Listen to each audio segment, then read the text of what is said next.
With the potential for heavy rain and flooding in the forecast, you may be wondering why certain areas flood and others don't.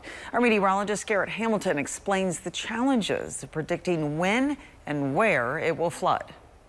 Probably the best word to describe it would be widespread.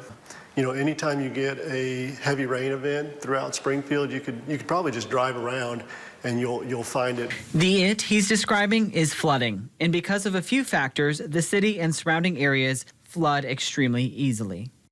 There's a lot of different areas that flood, and a lot of these are a result of kind of a lack of infrastructure, homes being built too low, or in the valleys kind of where they shouldn't have been. Also, he says the topography around Springfield is prone to developing sinkholes.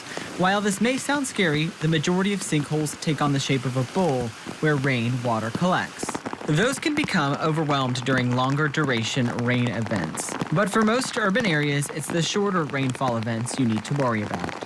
Those same type of storms, you know, as long as they're over a long enough period of time, they don't tend to cause flooding in other locations around the city. Those are more prone to flooding from the kind of the shorter duration, high intensity.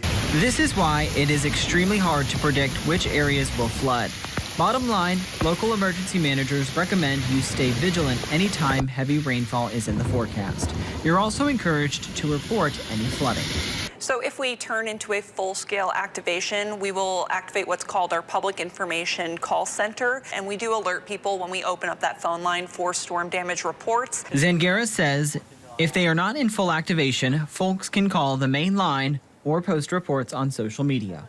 City emergency managers also tell me that they want to remind you to never drive through flooded roadways. Always find a better route if you do come across a road closed sign. Reporting in Springfield, I'm meteorologist Garrett Hamilton, KY3 News.